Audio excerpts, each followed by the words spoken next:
एकदन्ताय विघ्ननाशिने शिवसुताय श्रीवरदमूर्तये नमो नमः।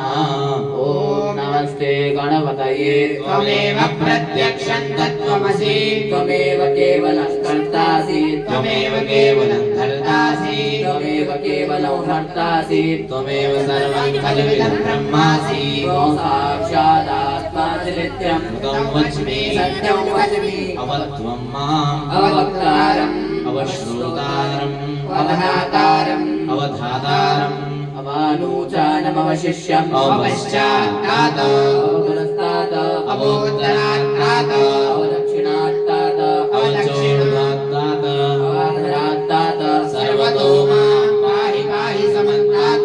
ॐ वाङ्मयस्त्वं चिन्मयः त्वमानन्दमयस्त्वं ब्रह्ममयः त्वं सच्चिदानन्दाद्वितीयोऽसि त्वं प्रत्यक्षं ब्रह्मासि त्वं ज्ञानमयो विज्ञानमयोऽसि सर्वं जगदिदं तत्तो जायते सर्वं जगदिदं तत्तस्तिष्ठति सर्वं जगदिदं त्वयिदयमेष्यति सर्वं जगदिदं त्वयि प्रत्येति त्वं भूमिरापो नलो निलो नभः चत्वारि वाक्पदानि त्वं गुणत्रयातीतः त्वं अवस्थात्रयातीतः त्वं देहत्रयातीतः त्वं कालत्रयातीतः त्वं मूलाधारस्थितोऽसि नित्यं त्वं शक्तित्रयात्मकः त्वां योगिनो ध्यायन्ति नित्यं त्वं ब्रह्मा त्वं विष्णुस्त्वं रुद्रस्त्वं इन्द्रस्त्वं अग्निस्त्वं वायुस्त्वं सूर्यस्त्वं चन्द्रमा त्वं ब्रह्मभूर्भुवस्वरो गणादीन् पूर्वमुच्चार्य वर्णादीन् तदनन्तरम् अनुस्वारः परतरः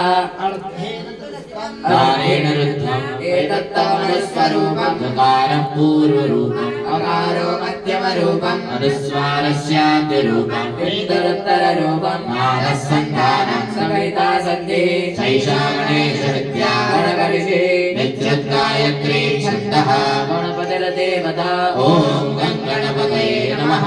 एकदन्ताय विद्महे वक्रतुण्डाय धीमहि तन्नो दन्ते प्रचोदयात्। एकदन्तं चतुर्हस्तं पाशमङ्कुशधारिणं पञ्चवरदं हस्ते बिभ्राणं मूषकद्वयं रक्तल्लम्बोदरं शूर्पकर्णकं रक्तवाससं रक्तगन्धानुलिप्ताङ्गं रक्तपुष्पैः सुपूजितं भक्तानुगं विनन्देवं जगत्कारणमच्युतम् आविर्भूतं श्रेष्ठयादो भगते पुरुषात् परम् एवं ध्यायति यो नित्यो स योगी योगिनां परः।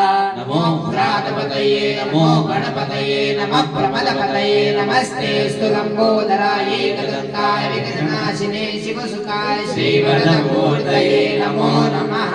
ॐ नमस्ते गणपतये। त्वमेव प्रत्यक्षं तत्त्वमसि त्वमेव केवलं कर्तासि त्वमेव केवलं हर्तासि त्वमेव केवलं हर्तासि।